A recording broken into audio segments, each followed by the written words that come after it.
Okay, we'll call the September 12th, 2019 meeting to order for Dixon County Commission. Would you please stand and join in the flag salute?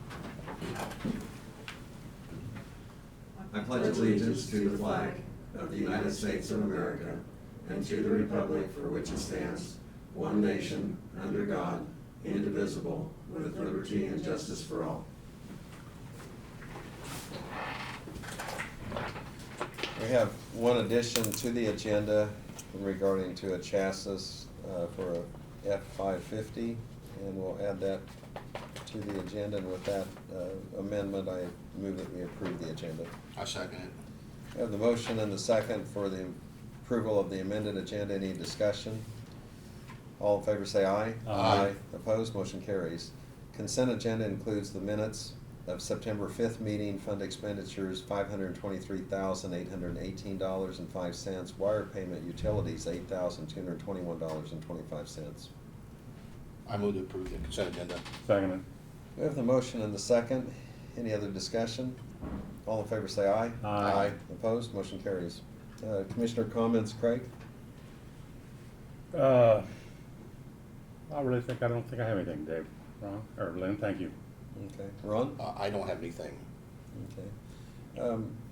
I did attend the 9/11 ceremony over at Fort Riley, and it was a very meaningful ceremony. And also at that time, they recognized their Gold Star families were some of the names that were inscribed on the pillar over there for the 9/11 memorial are recognized and thought of. And you know, the speaker mentioned they were just more than names, but you know, they were some of their friends, people they served with, a son or a daughter, brother or sister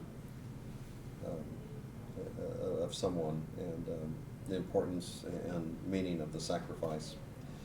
The other thing, we also had a meeting for department heads and elected officials this morning, and heard reports.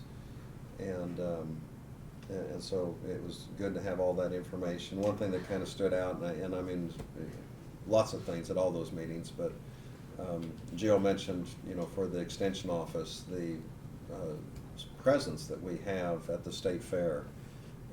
And she mentioned, you know, there were like 109 non-livestock entries that we had that were from Dickinson County. We're actually one of the leading counties at the state fair for people that participate, and then also that some of our 4-H'ers are, you know, receiving awards and being recognized down there. So anyway, it was good and impressive to hear that, and we certainly thank Jill and people involved with 4-H for all that they do, and the county-wide support for that program. That's all I would have. There's no petition or proclamations, no public comment. Brad, if you'd go ahead and give your report. Okay, just a couple things. We did elect to go ahead, and Martin and I talked about it with Brady Hedstrom. We went ahead and made the application for the bridge project on Sage Road. Brady replied back to me, and he didn't think that, first he didn't think that it would hurt anything if we did get selected and we turned it down if it was too much money. He said that's not gonna hurt anything. But he thought it was worth a chance to see if it would come in and be, you know, within the ballpark of what we want to pay for. So the design was already done. It wasn't a lot of work, and he had it ready to submit, so we told him to go ahead and submit it. So we'll see how it pans out. Geary County is going to be hosting the next regional commission meeting sometime in October, and the clerk over there contacted me to get some information about how to go about doing it. So I think first of the week Ben was out of town, and so when he got back, they were going to select a date and put that out to all the counties. So, and then as you have heard and seen and heard a little bit of the department head meeting, the utility work continues on the project. I see that we have a small excavator just outside the window behind Craig as we speak, and they're getting ready to trench across here on the north side of the courthouse to get some I assume that's temporary conduit in for the chillers. So it's moving along, and as we heard Gareth jokingly say in the department head meeting, if you don't believe something's happening, spend a little time in his office, because they're drilling and cutting and working on the east side, and it's pretty loud, so. But, parking in the courthouse is actually going fairly well, I think. Everybody's adjusted pretty good to it. And, we've got a little bit of a hurdle to jump with the jury trial coming up, but, we will adapt and conquer, so we'll make it through, so. That's all I've got. Okay. Was there anything from Doug that you know of? I haven't heard from him, so I assume he must get tied up in court, so. Okay. We'll go ahead to notices and communications. We have something here from the AHS Booster Club, and I'm not sure if we've participated that on previous year, but it's a request for $25 if we would want to be part of the Booster Club. We also had a note that was in regards to Fairview Cemetery, and they were concerned with the height of the grass and the weeds and so on, and that's not something we're particularly in charge of, but there was a concern there. And of course, I've actually observed that throughout the county. A lot of cemeteries, that's one of those that sometimes there's a limited mowing budget and they only mow so many times per year. Well, with all the rain we've had this year, it's more of a challenge, and some of the cemeteries, I think, have the money or the budget, or they've made arrangements based on previous years, and others, have gotten behind, so it's not isolated just to one. But anyway, we did receive that letter. Let me ask you this question, is there any way we could put Rita in contact with members of the cemetery board? We probably that'd should be, forward the letter to yeah. them, just so they're aware that we received it. That's my opinion, that that they do. We They have may. a list of, not necessarily board members, but like a contact person. Oh, right. We could see that they get that. Yeah. And some cemeteries do have a Cemetery board. Right. Yeah. a slight mill levy that they receive. Right. I know Good Hope does and stuff. For that. But like I said, that is something that I have observed. Yeah. Well. That, typically, some cemeteries, based on previous years, only have to mow 6 or 7 times or 5 times for the entire year. And, they kind of base their bids and their budgets and what they tell the people that mow on that information.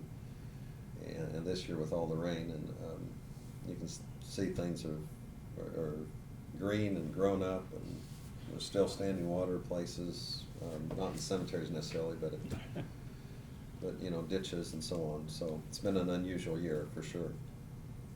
Did anyone else receive any letters of communication? I might mention Janelle is going to be speaking to the Dixon County EDC group tonight, and I plan to be there as representative. Yeah, I'll be Craig there. Just kind of kick off to see what's. Okay. I think you're going around to you or not? Yes. Yeah. And Yeah. where's that located again? Right on Broadway, kind of across from the newspaper and down just a little bit. Okay. West side of the street. And anyway, she's going to just give information as far as the sales tax that's going to be coming up. And I guess you'll be taking care of that as far as the elected official on ballot for preparation for yes. that. Mhm. And, but anyway, it will be for a continuation of the road and bridge projects that the county has. And it's certainly of vital importance to the county because we've made a lot of progress. We've taken on a lot of projects that we would not have had in the budget to do otherwise. And maintaining infrastructure for farm to market, from people in the communities, safety reasons and lots of reasons, it's important. Okay,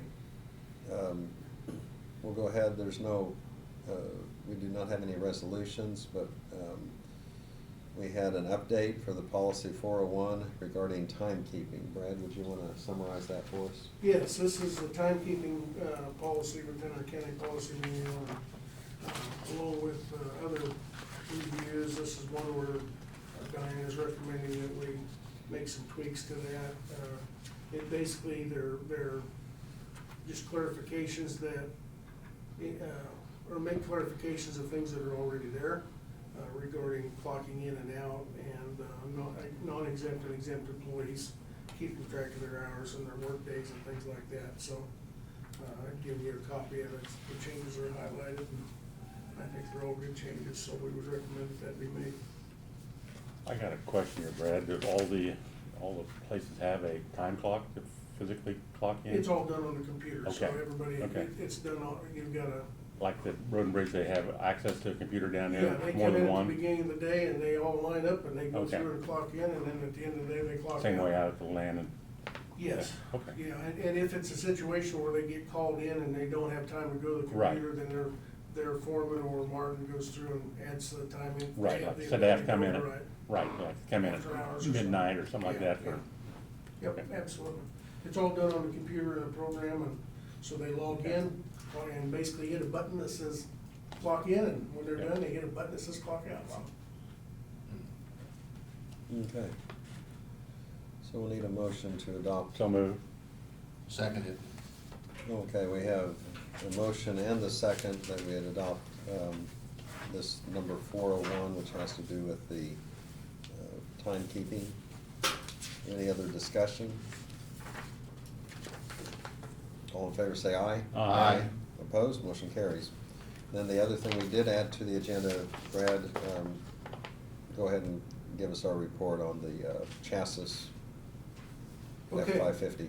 So, in the interest of trying to be proactive and ahead of the game, John Oaken has done some research, and we know that next year, in 2020, we will need to do another update to another ambulance and do another remount like we're having done right now.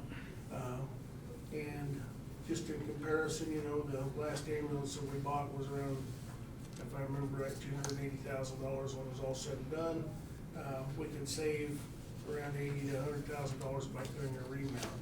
Because of the way our ambulances are designed and the way that they're kept and cared for, we're able to take the box off, put it on a new chassis, because the chassis is what wears out. And then there's more to it than that, but that's a simplistic description. So, in the interest of staying ahead, you know, we're having one done right now, and it's in process. We priced, we're pricing a 2020 chassis for next year, and Olathe Ford told John we still have one 2019 on the lot that hasn't been spoken for, and we would sell it for X dollars. So John and I discussed it yesterday, and because our maintenance people have to purchase not only cabling and software and diagnostic equipment for the different makes and models of vehicles, there would be some benefit to have another 2019, plus the cost would be a little cheaper than the 2020. It's our recommendation that we go ahead and purchase this chassis for $46,500. That includes the shipping that it would take to send it down to the vendor in Missouri that would do the remount next year. So since we're already closing in on the last quarter of 2019, we're not too far away. By doing this now, we would already have that component taken care of. We'd save a little bit of money. It would be compatible with the equipment that we're gonna have to purchase to service it. And it would allow us to get into the queue with the remount company where they would start on our truck probably in April. They said as of yesterday, the soonest that in their scheduling that we could get in the process of doing that would be April with a 90-day turnaround. So we'd still be looking at July of 2020 before we would get that ambulance back. So we think this is a better purchase, even though we're doing it a few months ahead of time. Sometimes the opportunity arises and it makes for sound judgment. So our recommendation is we go ahead and make that purchase now, and then the remainder of the price for the remount and everything would be done in 2020.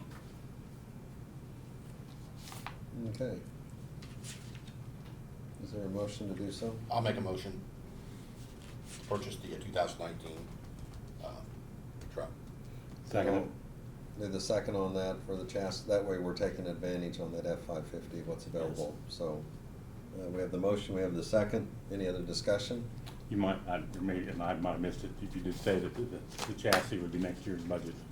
Brad, or The done? remount would be Yeah, next year's budget, I'm yes. sorry, I was looking at something else, okay. So chassis this year and Yeah, remount. yeah. Yeah, will take Janelle place. says we actually have the money in the Yeah, capital steps. plan that we didn't necessarily wanna spend, but given the opportunity, we think it's a good purchase, so. Okay, so all in favor say aye. Aye. Opposed, motion carries. I will mention that there is a retirement party, and this came up in our department head meeting too, for Jill Freeman. She's given us many, many years of service here at the courthouse as Register of Deeds. And then also kind of the second piece of that is the Republican Party precinct committee people procedurally met and came up and nominated and elected Marty Holt to be the new Register of Deeds. Procedurally, the county chairman, Republican county chairman, because it was held by a Republican, sent the information to the governor's office, and then the governor will officially make an appointment. So that should be coming forward probably in the next week or so, and then they'll actually be confirmed. And so just those two items. Okay, a motion for adjournment? So moved. Seconded. I have the motion and the second for adjournment. Any other discussion? All in favor say aye. Aye. Opposed, motion carries. We're adjourned.